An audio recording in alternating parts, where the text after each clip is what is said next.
Oke, mari kita tunduk kepala dan berdoa.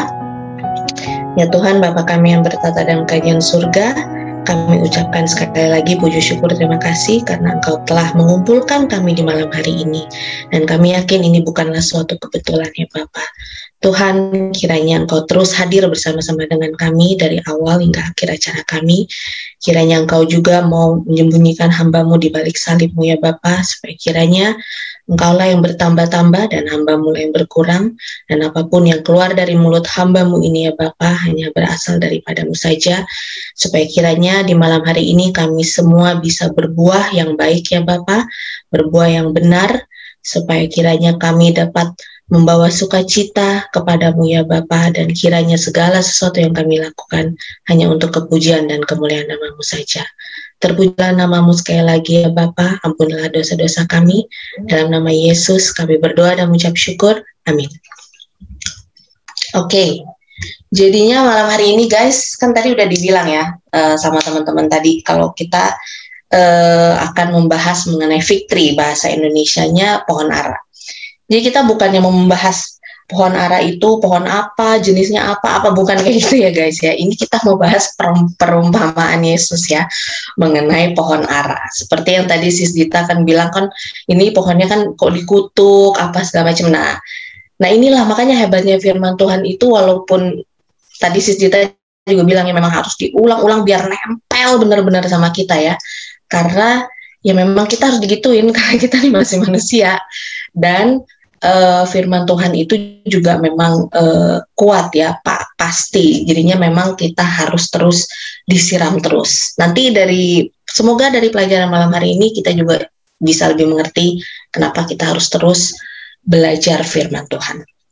Oke, jadinya perumpamaan ini bisa ditemukan di Lukas 13 ya. Jadinya jangan lupa ya guys, siapin Alkitab dan ataupun Alkitabnya.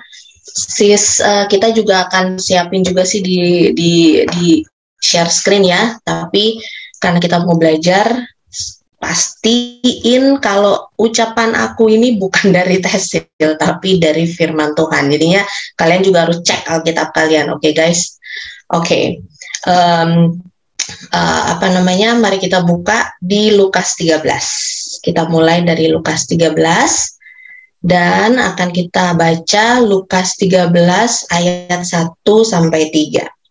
Lukas 13 ayat 1 sampai 3. Ada yang bisa tolong bacakan Lukas 13 ayat 1 sampai 3, itu sudah ada di screen juga. Ada teman-teman yang bisa bacakan? Bro Ali atau dosa dan penderitaan, Lukas pasal 1 pasal apa? Ayat 1 sampai 3. Lukas pasal 13 ya? Ya. Oke, ayat 1. Pada waktu itu datanglah kepada Yesus beberapa orang yang membawa kabar tentang orang-orang Galilea yang darahnya dicampurkan Pilatus dengan darah korban yang mereka persembahkan. Ayat 2. Yesus menjawab mereka, sangkamu orang-orang Galilea ini lebih besar dosanya daripada dosa semua orang yang lain karena mereka mengalami nasib itu? Ayat 3. Tidak, kataku kepadamu, tetapi jikalau kamu tidak bertobat, kamu semua akan binasa atas cara demikian. Oke, thank you Bro Ali, thank you. Jadinya di ayat ini, kejadian ini pada saat ini banyak orang-orang Galilea yang memang baru dibunuh ya oleh Pilatus. Jadi memang ini kejadian yang lumayan chaos, dan saya yakin juga kalau kita ini kejadiannya di kita sekarang ini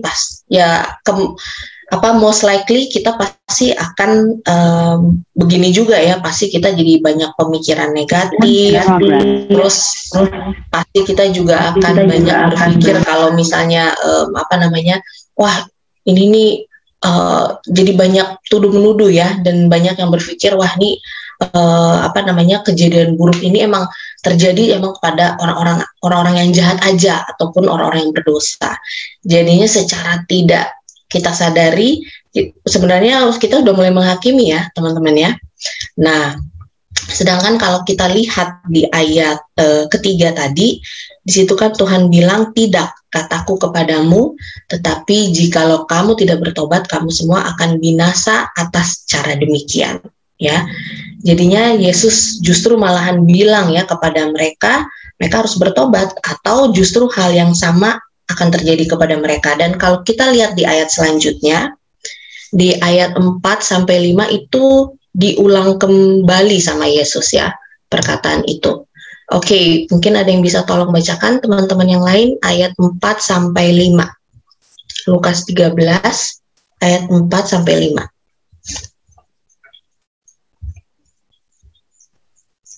Ayat 4, atau sangkamu ke-18 orang yang mati ditimpa menara dekat Siloam lebih besar kesalahannya daripada kesalahan semua orang lain yang diam di Yerusalem? Tidak, kataku kepadamu, tetapi jikalau kamu tidak bertobat, kamu semua akan binasa atas cara demikian. Nah, ini teman-teman bisa lihat ya, ini Tuhan mengulang lagi ya. Dia mengulang lagi, tidak, kataku kepadamu, jikalau kamu tidak bertobat, kamu semua akan binasa dengan cara demikian. Jadi ya kalau menurut teman-teman gimana? Apakah memang kejadian buruk itu hanya terjadi kepada orang jahat dan kejadian baik hanya terjadi kepada orang baik? Karena itu pemikiran pada saat itu seperti itu, dan unfortunately sangat disayangkan pemikiran yang sama juga ada sama kita pada sekarang ini. Banyak yang masih berpikir seperti itu. Jadinya kamu tuh kaya artinya kamu diberkatin. Kalau kamu miskin, kamu bangkrut, itu artinya kamu lagi dikutuk, ya kan? Nah, kalau begitu gimana dong cerita Ayub? Ya kan? Kalau teman-teman tahu cerita Ayub ya, tapi itu another story. Dan di sini Yesus mengulang lagi ya bahwa kita tidak boleh berpikir seperti itu karena kita bisa binasa dengan cara yang sama. Oke, sekarang kita melihat di perumpamaan pohon ara ya, di ayat ke-6-nya. Ayat ke-6 bisa ada yang tolong bacakan?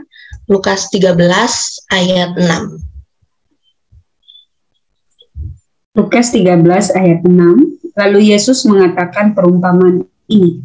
Seorang mempunyai pohon ara yang tumbuh di kebun anggurnya, dan ia datang untuk mencari buah pada pohon itu, tetapi ia tidak menemukannya. Oke, thank you, Sani. Jadinya di ayat 6 ini dikatakan ada seseorang yang mempunyai pohon ara ini, dia juga yang memiliki kebun anggur ini ya, istilahnya ya. Dia datang untuk mencari buah, tapi di pohon itu dia tidak bisa menemukan buah sama sekali. Aneh nggak sih? Di pohon udah ada pohonnya, tapi nggak ada buahnya sama sekali. Gitu. Dan apa yang dicari di sini? Pasti kan kalau misalnya kita punya kebun ya, atau kita punya apa? Aku juga kalau misalnya lagi ke Manado, terus udah gitu kan lagi ke sawah-sawah, ke sawah ya. Terus udah gitu, yang pasti kan kita cari hasilnya kan, buahnya kan gitu loh, ya durennya lah, atau enggak ya apa sayur-sayurnya, hasil-hasilnya. Tapi seseorang ini dia itu datang, dia pemilik daripada pohon ini dan kebunnya juga, tapi dia tidak bisa menemukan apa-apa. Oke, nah kalau kita lihat, apakah kebun anggur itu? Mungkin teman-teman pikir nih perumpamannya apa nih ya kalau kebun anggur itu? Kita bisa lihat di, kita buka Alkitab ya teman-teman ya, Yesaya 5 ayat 7. Di Yesaya 5 ayat 7 ini saya akan langsung bacakan aja. Sebab kebun anggur Tuhan semesta alam ialah kaum Israel, dan orang Yehuda ialah tanam-tanaman kegemarannya. Dinantinya keadilan, tetapi hanya ada kelaliman. Dinantinya kebenaran, tetapi hanya ada keonaran. Jadinya, guys, ini yang namanya kebun anggur, itu perumpamaan ini sebenarnya kaum Israel, umat Israel. Di umat Israel seperti yang kita ketahui semua ya, kalau umat Israel ini adalah umat yang sangat diberkati. Nah, kalau kita mau lihat pohon itu merepresentasikan siapa? Oke, kita akan buka di Mazmur 1 ayat 3. Mazmur 1 ayat 3. Aku akan langsung bacakan ya.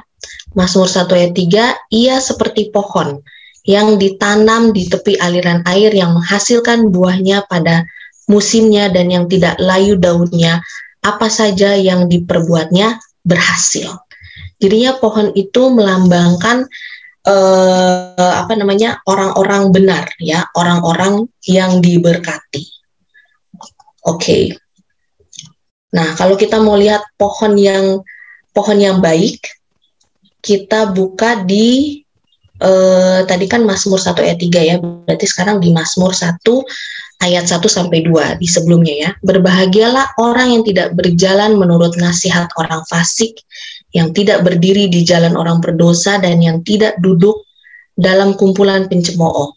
Tetapi yang kesukaannya ialah Taurat Tuhan, dan yang merenungkan Taurat itu siang dan malam. Nah, jadi teman-teman, ini kebun anggur itu kan melambangkan bangsa Israel. Nah, bangsa Israel itu sebenarnya sama seperti bangsa Kristen sekarang ini ya. Di bangsa Israel pada saat itu juga bangsa yang sangat diberkati. Jadinya itu apa saja Tuhan sudah lakukan ya untuk mereka ya. Tuhan itu sudah mencoba segala cara untuk mengeluarkan mereka dari Mesir, lalu memberikan mereka mana, lalu melindungi, menjaga mereka ya.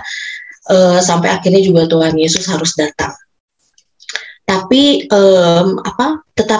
mereka itu sangat tidak menghargai atas berkat dan perlindungan yang sudah Tuhan berikan kepada mereka. Ya, yang pasti nih teman-teman, ini kan tadi di ayat 1 sampai 2 dibilangkan kan kalau misalnya pohon yang baik ya, itu orang yang merenungkan Taurat siang dan malam. Jadi udah pasti mereka ini tidak merenungkan Taurat siang dan malam. Mungkin mereka baca, mereka hafal, tapi tidak merenungkan dan menghidupkan firman Tuhan. Nah, itu sebenarnya sama kayak kita juga sih ya guys. Apakah jangan-jangan kita juga ya sama seperti bangsa Israel gitu loh, sama seperti kebun anggur ini. Jadinya Tuhan sudah memberikan yang terbaik, memberikan nutrisi yang terbaik di tanahnya, tapi tetap aja kita ya firmannya ada datang nih ke kita, apalagi kalau dulu mungkin Taurat yang mungkin agak ribet gitu kan, cuman orang-orang tertentu yang bisa baca. Kalau sekarang kita udah Alkitab mah semua orang juga pasti punya yang namanya orang Kristen, benar nggak? Handphone juga bisa ngedownload yang namanya aplikasi Alkitab, itu gampang banget. Tapi kita renungkan nggak Taurat yang sudah ada di tangan kita itu setiap 24 jam di dalam hati dan pikiran kita? Atau cuman kita baca-baca aja dan kita hafal? Bisa loh kayak gitu, baca hafal tapi nggak masuk gitu loh.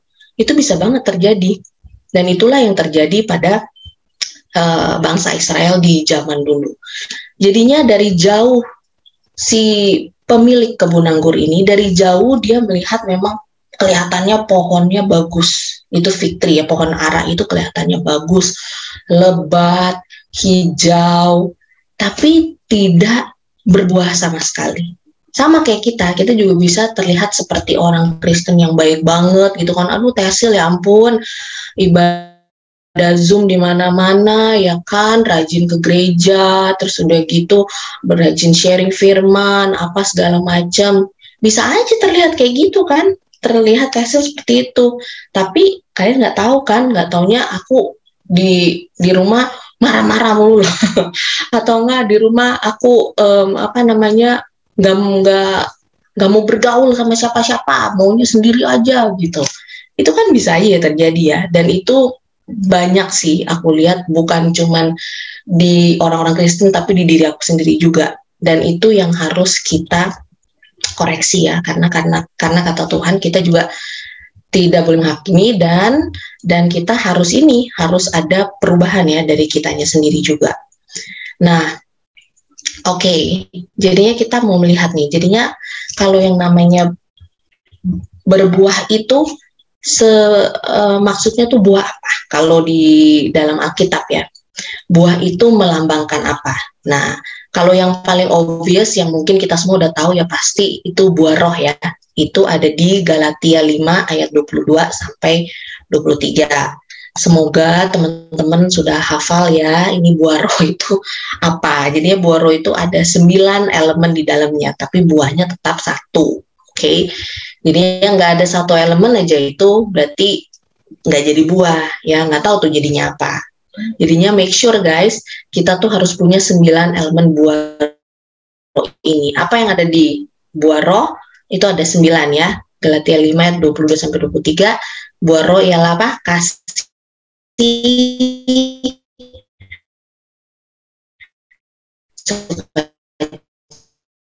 cita, damai sejahtera. Nah, inilah yang harusnya bisa dilihat dari perilaku kita sehari, terutama sebagai seorang Kristen ya. Apakah kita cukup sabar ya? Apakah kita masih memaki orang kalau ada orang yang potong jalan kita di jalan misalnya ya? Berarti kalau masih begitu berarti kita masih belum ada kelemahan lembutan ya guys ya. Gitu loh. Apakah kita juga masih tidak ada penguasaan diri ya? Dan tadi di video tadi mungkin lebih ekstrim lagi ya, lebih vulgar, tapi ya it's okay, memang udah kenyataan ya seperti sekarang ini. Wow, apa namanya, apakah masih suka nonton bokep? Kayak di video tadi, kalian dengar kan? Nah itu, hal-hal seperti itu, karena bisa aja loh banyak orang yang masih nonton porno, tapi kalau di luar ya kelihatannya normal. Kelihatannya baik-baik aja, dan masih bisa berkhotbah lagi gitu loh di depan. Jadinya itu adalah karakter, jadinya bukan mengenai outer appearance, bukan mengenai yang di luar, tapi yang di dalam ini loh. Di dalam kita ini, apakah kita sudah berbuah? Karena kalau cuma ngomong di luar, itu kita bisa menipu. Kita tuh bisa menipu, bukan cuma menipu, kita nggak bisa menipu Tuhan, tapi kita bisa menipu teman-teman kita, bahkan mungkin pak suami istri kita, pacar kita, atau menipu diri sendiri. Nah itu yang makanya kita harus hati-hati. Oke. Kemudian kalau kita lihat juga di Efesus 5 ayat 9, oke, Efesus 5 ayat 9. Dibuka ya Alkitabnya. Karena terang hanya berbuahkan, apa teman-teman? Terang itu hanya berbuahkan kebaikan dan keadilan dan kebenaran. Kembali lagi ya, kita tidak bisa kelihatannya saja guys, seperti orang Kristen yang baik ya. Rajin ke gereja itu tidak membuat kita menjadi orang yang benar. Oke, tapi benar-benar harus di dalam kita itu. Nah, kita lihat lagi ya, sekarang selain ternyata buah itu bukan hanya buah roh, ada arti lain buah yang menurut Alkitab juga, oke? Sekarang karena kita belajar Alkitab, jadi kita semua harus dari Alkitab. Arti lain dari buah, itu kita bisa temukan di Ibrani 13 ayat 15. Oke, Ibrani 13 ayat 15. Saya akan langsung bacakan ya. Sebab itu marilah kita oleh Dia senantiasa mempersembahkan korban syukur kepada Allah, yaitu ucapan bibir yang memuliakan namanya. Nah ini kita udah sering banget ya guys ya, apalagi di Day Promise, Dita juga udah sering ini ya, ulang-ulang mengenai yang namanya kita harus share praises, share blessing. Jadinya benar-benar memang mulut kita ini, ucapan kita ini harus benar-benar banyak memuji, memuliakan nama Tuhan, sama seperti yang dikatakan di Ibrani 13 ayat 15 ini ya. Jadinya kita tuh harus banyak, makanya kita harus membiasakan diri. Aku juga udah kayak coba ya, karena kelihatannya itu hal kecil. Aku nggak tahu ya dengan kalian, tapi kalau aku pribadi awalnya aku pikir itu kayaknya hal kecil banget gitu loh. Kan maksud aku ya udahlah ya, kan aku udah baca firman gitu cukup. Tapi ternyata enggak. Itu adalah suatu kebiasaan yang harus kita biasakan dari sekarang gitu loh, yang namanya memuji dan sharing blessings. Makanya kita di sini juga di Day Promise kita dilatih juga kan ya, kalau di breakout room kita share blessings ya kan, share praises, habis itu kita saling mendoakan. Nah itu harus dilatih sih guys, karena itu tidak datang dengan begitu saja, karena kita ini manusia berdosa, dosa kita datang dengan begitu saja, yes, tapi kalau hal-hal yang baik itu memang harus dilatih. Jadinya tidak ada salahnya juga ya kalau kita melatih bibir kita atau lidah kita untuk memuji Tuhan terus-menerus. Di buku Yakobus itu banyak sekali membahas soal apa? Soal lidah atau soal mulut ya. Kita buka di Yakobus 3 ayat 6. Yakobus 3 ayat 6 itu di situ dibilang, lidah pun adalah api. Ia merupakan suatu dunia kejahatan. Dan mengambil tempat di antara anggota-anggota tubuh kita sebagai sesuatu yang dapat menodai seluruh tubuh dan menyalakan roda kehidupan kita. Sedang ia sendiri dinyalakan oleh api neraka. Tuh guys, serem kan? Ini Alkitab aja bilang gitu loh. Ini kan kayak warning ya buat kita ya. Bagaimana kita tuh memang harus melatih, karena lidah kita ini adalah api katanya, merupakan suatu dunia kejahatan. Ih, serem amat. Padahal bisa dibilang kalau lidah itu bagian tubuh yang paling kecil kan di tubuh kita ya. Ya kalaupun nggak paling, bukan yang paling terkecil, tapi salah satu yang kecil lah, ya kan, dibandingkan dengan tangan kita ataupun kepala kita. Tapi bayangkan lidah itu yang paling kecil, tapi yang bisa membuat apa? Kekacauan, bisa membuat chaos, peperangan oleh karena lidah, bisa membuat perceraian juga, ya kan, antara suami istri, dan bisa membuat permusuhan juga antara bestie, salah komunikasi, apapun itu tuh lidah. Makanya kita harus, makanya firman Tuhan itu pasti ada maksudnya ya. Kalau nggak ada firman Tuhan yang sia-sia. Jadinya semua firman itu pasti ada yang memang Tuhan mau kita lakukan demi apa? Ya demi kebaikan kita, gitu. Oke, kita lanjutkan ya guys ya. Tadi kan Yakobus 3 ayat 6, sekarang kita lanjutkan lagi ke Yakobus 3 ayat 7 sampai 12. Ini aku langsung membacakan ya. Yakobus 3 ayat 7 sampai 12. Semua jenis binatang liar, burung-burung, serta binatang-binatang menjalar dan binatang-binatang laut dapat dijinakan dan telah dijinakan oleh sifat manusia. Tetapi tidak seorang pun yang berkuasa menjinakan lidah. Ia adalah sesuatu yang buas, yang tak terkuasai dan penuh racun yang mematikan. Dengan lidah kita memuji Tuhan, Bapa kita, dengan lidah kita mengutuk manusia yang diciptakan menurut rupa Allah. Dari mulut yang satu keluar berkat dan kutuk. Hal ini saudara-saudaraku tidak boleh demikian terjadi. Adakah sumber memancarkan air tawar dan air pahit dari mata air yang sama? Saudara-saudaraku, adakah pohon ara dapat menghasilkan buah zaitun dan adakah pohon anggur dapat menghasilkan buah ara? Demikian juga mata air asin tidak dapat mengeluarkan air tawar. Nah ini jadinya guys, ini nggak normal ya. Ini sesuatu yang nggak normal loh. Kalian pernah pikir nggak sih ini dengan baik-baik? Kita bisa memuji-muji Tuhan, lagi di gereja memuji-muji Tuhan. Tiba-tiba di saat yang bersamaan atau enggak dalam hitungan detik, itu kita bisa tiba-tiba mengutuk seseorang. Atau enggak mungkin bisa aja cuma hanya di dalam hati kita. Atau mungkin kita tunggu pulang ke rumah. Baru aja kita memuji-muji Tuhan di gereja. Baru aja, atau mungkin di ibadah Zoom ini kita baru saja, nih di sini kan biasanya kita ya berdoa lah, apalah, dengar puji-pujian kayak tadi di awal acara. Tapi sesudah itu sampai selesai ibadah ini kita mulai maki-maki orang lagi, kita mulai lagi marah-marah sama orang, mulai lagi bergosip. Ini artinya ada yang salah dengan pohon kita ini guys.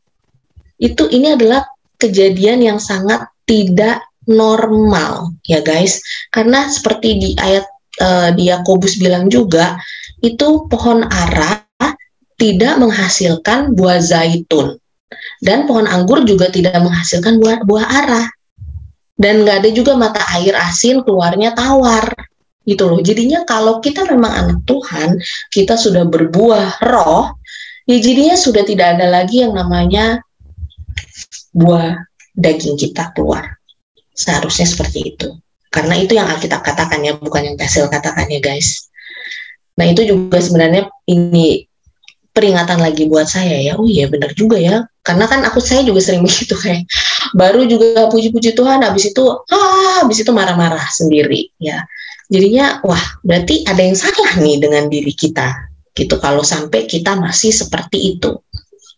Oke, kita kembali lagi dengan pohon ara ya, di mana pemiliknya mencari hasil atau buahnya, akan tetapi dia tidak bisa menemukan buah apa-apa.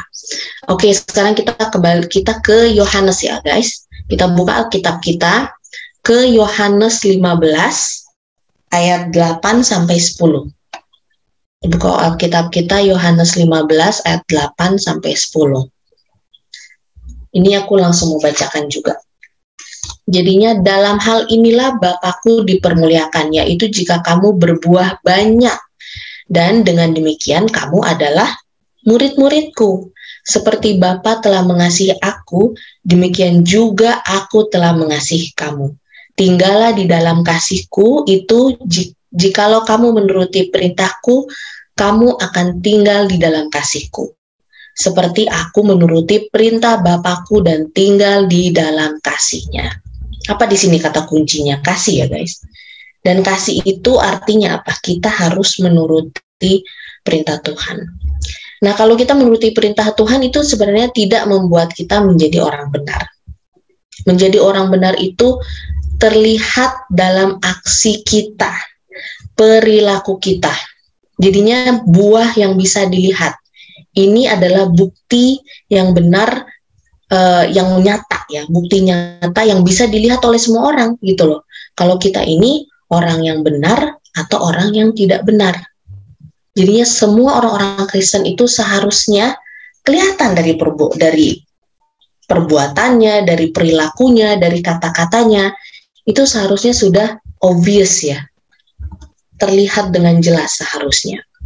Kemudian kalau kita juga lihat di Amsal 11 ayat 30, Amsal 11 ayat 30, hasil orang benar adalah pohon kehidupan, dan siapa bijak, dia juga mengambil hati orang.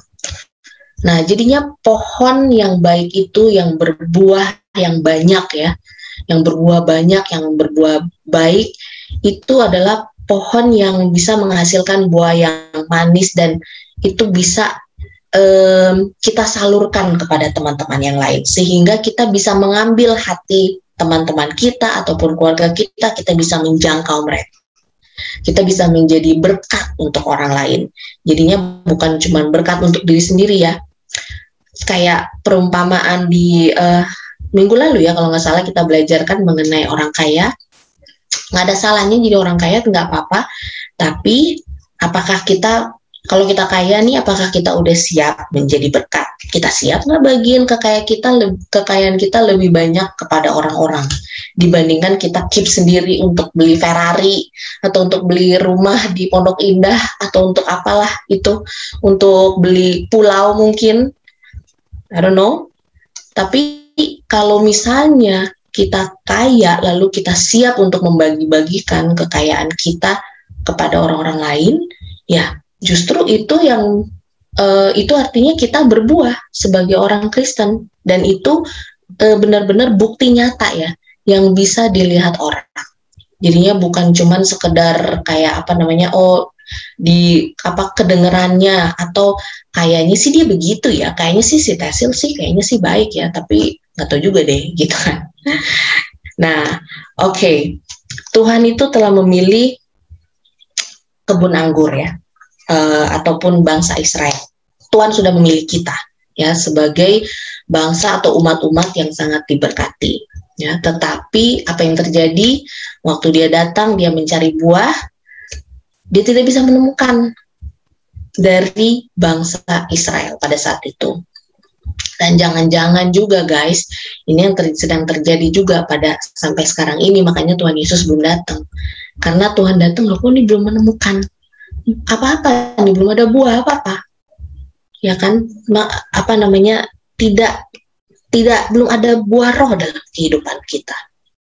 Oke, sekarang kita balik ke Lukas ya guys, balik ke ini ayat awal kita, Lukas 13 ayat 7. Lalu ia berkata kepada pengurus kebun anggur itu, Sudah 3 tahun aku datang mencari buah pada pohon ara ini dan aku tidak menemukannya. Tebanglah pohon ini. Untuk apa ia hidup di tanah ini dengan percuma? Jadinya sepertinya kayak tidak ada gunanya ya pohon ara ini karena dia tidak berbuah ya guys. Nah, tapi apa jawab dari orang itu yang si penjaga kebun anggur ini ya? Di Lukas 13 ayat 8 sampai 9. Jawab orang itu apa? Tuan, biarkanlah dia tumbuh tahun ini lagi. Aku akan mencangkul tanah sekelilingnya dan memberi pupuk kepadanya. Mungkin tahun depan ia berbuah. Jika tidak, tebanglah dia. Jadi kalau kita mau lihat ini pemilik dari kebun anggur itu perempuan itu bisa represent Tuhan ya, Bapa kita. Kemudian yang mengolah kebun anggur ini, si orang ini adalah Tuhan Yesus. Jadinya istilahnya gini ya guys, Bapa tuh sudah mengirim Tuhan Yesus ke dunia ini. Waktu zaman bangsa Israel dia sudah kirim, lalu Tuhan Yesus sudah mengerjakan dong ya bagiannya ya. Dia sudah dia sudah melakukan apa yang harus dia lakukan. Dia sudah menginjil kemana-mana, dia sudah menyembuhkan orang sakit, dia sudah mengusir setan, iblis-iblis sampai dia mati di kayu salib. Tapi tetap buahnya dari bangsa Israel tidak ada, justru bangsa Israel yang menyalibkan Yesus di kayu salib. Oke, lalu kalau kita mau lihat di ayat Yesaya ya, kita buka guys di Yesaya 5 ayat 1 sampai 2. Ini apa yang sudah Yesus lakukan ya, Yesaya 5 ayat 1 sampai 2. Aku hendak menyanyikan nyanyian tentang kekasihku, nyanyian kekasihku tentang kebun anggurnya. Kekasihku itu mempunyai kebun anggur di lereng bukit yang subur. Ia mencangkulnya dan membuang batu-batunya dan menanaminya dengan pokok anggur pilihan. Ia mendirikan sebuah menara juga di tengah-tengahnya dan menggali lubang tempat memeras anggur. Lalu dinantinya supaya kebun itu menghasilkan buah anggur yang baik, tetapi yang dihasilkannya ialah buah anggur yang asam. Jadi pengurus kebun ini, Yesus, sudah berusaha payah. Dia sudah berusaha dan bersusah payah dan sudah melakukan bagiannya, ya. Tapi ada bagian juga dari kita yang harus kita lakukan. Karena Yesus ini di sini udah dibilang kan, dia sudah mencangkul, membuang batu-batu, menanami dengan pokok anggur pilihan lagi, anggur pilihan. Ia mendirikan sebuah menara jaga di tengah-tengahnya, menggali lubang tempat memeras anggur, ya. Lalu dinantinya supaya kebun itu menghasilkan buah anggur yang baik. Tetapi hasilnya apa? Hasilnya tetap asam. Itu karena kita tidak melakukan bagian kita. Padahal Yesus itu sudah melakukan bagiannya dia sampai dia harus mati dengan cara terhina loh guys, di kayu salib. Ini kan berarti there is something wrong ya, ada yang benar-benar salah nih sama apa? Sama kita, sama apa kita? Sama hati kita guys. Hati kita ini benar-benar hati yang abnormal, nggak normal hati kita. Karena seharusnya, guys, kalau kita bertanam, ya kan di tanah yang bagus, ini kan tanahnya tuh udah dibagusin gitu ya, istilahnya udah dikasih nutrisi sama Yesus, ya kan, dikasih bibit yang paling unggul, gitu. Jadinya seharusnya yang berbuahnya itu ya bagus, baik, buah yang baik. Buah ara yang baik seharusnya. Tapi kenapa enggak? Ya berarti itu dari kitanya, guys. Kitanya, there is hati kita ini yang masih belum mau berubah. Tuhan sudah melakukan bagiannya, tapi kita yang masih belum mau melakukan bagiannya. Oke, kalau kita lihat di Yohanes 15 ayat 5 sampai 6. Apa masalahnya dengan hati kita ya guys? Karena kan kita harus belajar ya apa yang harus kita lakukan. Oke, Yohanes 15 ayat 5 sampai 6. di sini dibilang, akulah pokok anggur dan kamulah ranting-rantingnya. Barang siapa tinggal di dalam aku dan aku di dalam dia, ia berbuah banyak. Sebab di luar aku, kamu tidak dapat berbuat apa-apa. Barang siapa tidak tinggal di dalam aku, ia dibuang keluar seperti ranting dan menjadi kering. Kemudian dikumpulkan orang dan dicampakkan ke dalam api lalu dibakar. Jadinya guys, kalau dilihat dari ayat ini, kita harus apa? Kita harus tersambung ya dengan Tuhan ya. Karena Tuhan itu adalah pokok anggur kita. Dan kita ini hanyalah ranting-rantingnya. Jadi kita harus tersambung dengan Tuhan. Kalau kita tidak tersambung dengan Tuhan, kalau kita tidak ada hubungan dengan Tuhan, ini juga udah diulang-ulang ya kayaknya selalu ya. Kita tidak akan berbuah. Kita bisa aja kelihatannya di luar seperti Kristen yang baik, tapi di dalamnya kita nggak ada buahnya, nggak ada buah. Mungkin buahnya kalau nggak asam atau nggak ada buahnya. Oke, kalau kita lanjut lagi di Yohanes 15 ayat 7, Yohanes 15 ayat 7, jikalau kamu tinggal di dalam aku dan firmanku di dalam kamu, mintalah apa saja yang kamu kehendaki dan kamu akan menerimanya.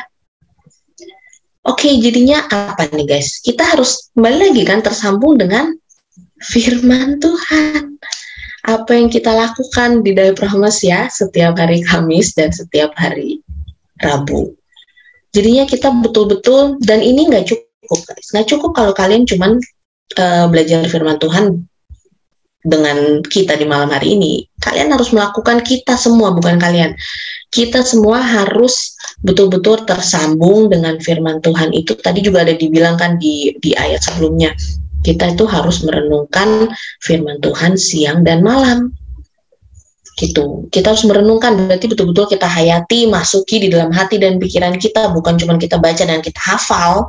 Ya, itu bisa aja hafal, tapi habis itu nggak masuk, nggak lengket di kita, itu ya nggak akan berbuah guys, gitu. Kita bisa aja bohongin diri kita sendiri atau bohongin orang lain, tapi kita nggak bisa membohongi bukti hasil dari apa yang kita tunjukkan ke orang-orang. Itu nggak bisa kita bohongi pada akhirnya, apalagi Tuhan. Kita nggak bisa bohongin Tuhan.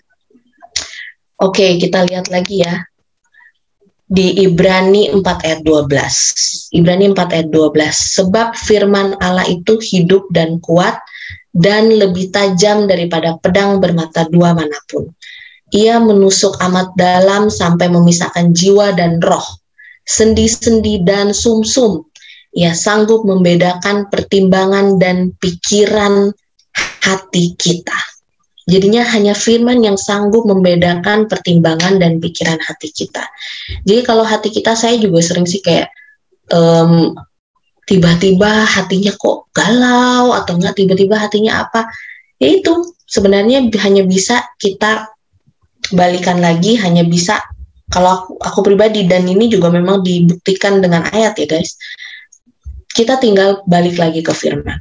Kita balik ke firman, itu tuh akan menguatkan kita dan mengingatkan kita. Jadi kita kayak kembali terhubung lagi ya sama kita punya pokok anggur gitu kan, supaya jadinya setelah udah udah tersambung sama Tuhan, kayak udah gitu damai lagi.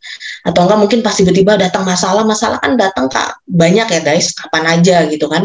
Nah itu begitu kita sambungkan lagi dengan Tuhan, kita terkoneksi lagi dengan pokok anggur kita, ya pasti kita akan kembali lagi buah roh yang akan kita pancarkan. Nah, masalahnya kan kita udah tahu ya, hati manusia, dan hanya firman yang bisa mengubah, dan juga apa, guys? Roh Kudus, ya. Roh Kudus juga, kita tuh benar-benar harus mengundang Roh Kudus untuk bekerja di dalam hati dan pikiran kita, supaya kita juga bisa mengerti apa arti dari firman yang kita pelajari. Oke, jadinya akar kita ini harus kuat dalam Tuhan, ya, bukan dengan dunia. Dan pemikiran kita itu juga harus selaras dengan hal-hal surgawi, ya. Dan banyak dari kita di zaman sekarang ini itu mempunyai dua kehidupan. Kita nih mungkin bisa dibilang aktor dan aktris Kristen yang hebat ya, ya kayak saya gitu.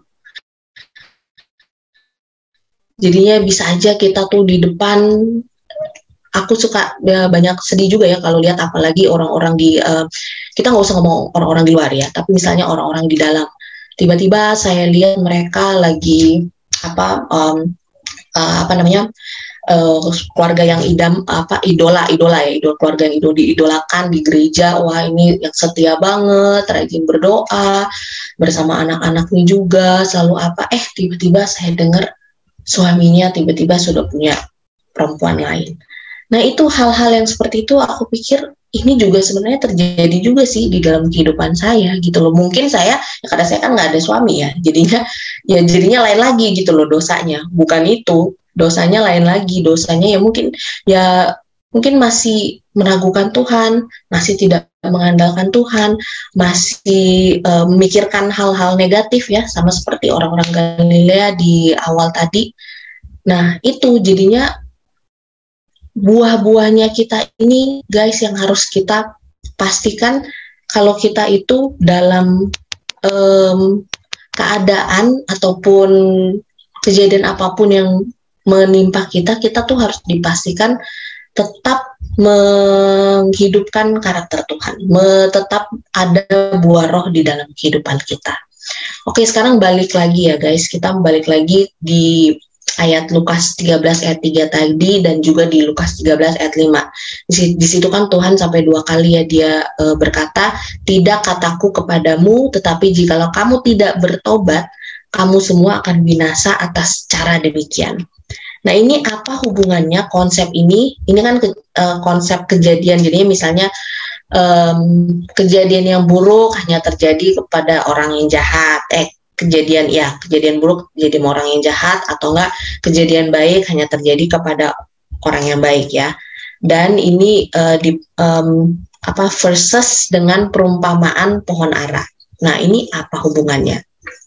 Oke, jadi teman-teman, ini bukan karena kita terkutuk ya, bukan karena kita terkutuk makanya sama seperti Ayub. Apa yang terjadi sama Ayub bukan karena dia dikutuk, ya kan teman-teman. Jadi bukan karena juga kita terkutuk makanya kita bangkrut atau kehilangan pekerjaan kita, atau kita tiba-tiba ada yang kecelakaan, atau mungkin masuk penjara, atau mungkin bisa terjadi masuk penjara kan bisa aja karena kesalahan kita, atau bisa juga bukan karena kesalahan kita terus kita tiba-tiba masuk penjara, itu juga bisa terjadi kan. Atau mungkin kita ya terjerumus dalam korupsi misalnya ya. Nah, jadinya bukan keadaan yang menentukan yang menentukan kita itu, ataupun yang membuat kita itu jadi bukan keadaan kita yang membuat kita itu yang menentukan kalau kita ini adalah orang yang diberkati atau tidak. Reaksi kita waktu kita jatuh itu. Reaksi kita sama seperti Ayub kan. Itu kan waktu dia jatuh apa reaksinya dia? Waktu awal-awal kan banyak kekecewaan juga ya guys ya. Gitu. Sama, tapi at the end dia memuji Tuhan dan akhirnya sampai dia benar-benar dia berbalik dan betul-betul dia sampai diberkati lagi sama Tuhan. Nah, itu adalah perbedaannya antara kita yang betul-betul berbuah roh dengan yang tidak berbuah, dengan yang tidak ada buahnya ataupun yang tidak ada buahnya. Jadinya kalau kita betul-betul berbuah roh, itu apapun yang terjadi di dalam kehidupan kita, apapun dalam keadaan apapun kita sekarang ini, itu reaksi kita pasti kita akan tetap tenang. Sama seperti Yesus, ya nggak?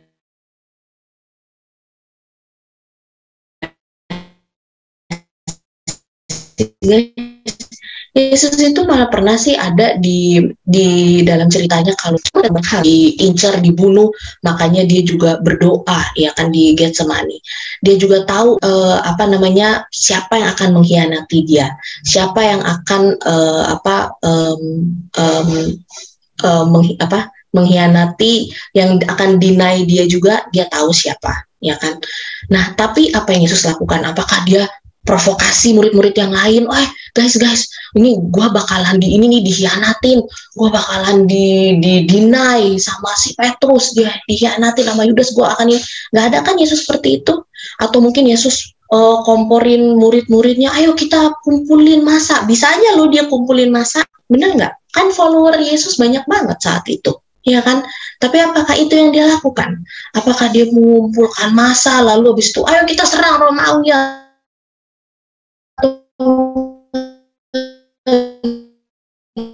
Gimana? No, aku lihat ya buah roh ya, tetap itu dia hidupkan ya, sehingga jadinya ya memang karena kehendak Tuhanlah yang harus terjadi. Sama seperti kita nggak pernah tahu, kita nggak pernah boleh bilang, oh ini si Dita nih, dia makanya dia kena bencana karena habis itu dia terkutuk sih. Nggak bisa kita bilang kayak begitu. Kita nggak ada, malah Tuhan bilang kan, terkutuklah kalau kamu berkata seperti itu, malah kejadian yang sama bisa terjadi sama kita malahan. Itu bukanlah hak kita untuk mengatakan seperti itu. Itu adalah itu semua rahasia Tuhan. Dan kita ini hanya yang kita perlu pikirin adalah apa? Introspeksi diri, lihat ke diri sendiri. Kalau kita sedang terpuruk, kalau kita sedang dalam keadaan yang susah, apapun itu, bagaimana reaksi kita?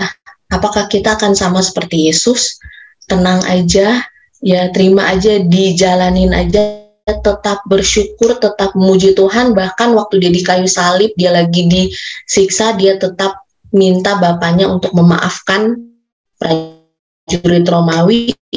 Apakah kita akan seperti itu? Karena Tuhan, dia datang ada buahnya, karena kalau nggak ada buahnya akan dihancurin pohonnya, habislah kita ini, habis guys, kalau kita tidak berbuah roh gitu. Oke, mungkin ini ayat terakhir ya, saya akan ke Matius.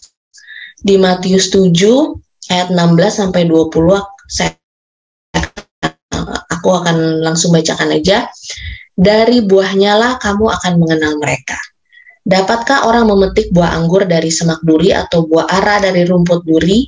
Demikianlah setiap pohon yang baik menghasilkan buah yang baik, sedang pohon yang tidak baik menghasilkan buah yang tidak baik. Tidak mungkin pohon yang baik itu menghasilkan buah yang tidak baik, ataupun pohon yang tidak baik itu menghasilkan buah yang baik. Dan setiap pohon yang tidak menghasilkan buah yang baik pasti ditebang dan dibuang ke dalam api. Jadi dari buahnya lah kamu akan mengenal mereka. Dan guys, jangan sampai kejadian ini terjadi sama kita. Ini di ayat berikutnya, ayat 21 sampai 23. Bukan setiap orang yang berseru kepadaku, ini udah pernah kita pelajarin juga ya guys, Tuhan, Tuhan akan masuk ke dalam kerajaan surga, melainkan dia yang melakukan kehendak Bapakku yang di surga. Pada hari terakhir banyak orang akan berseru kepadaku, Tuhan, Tuhan, bukankah kami bernubuat demi namamu dan mengusir setan demi namamu dan mengadakan banyak mujizat demi namamu juga. Guys, ini adalah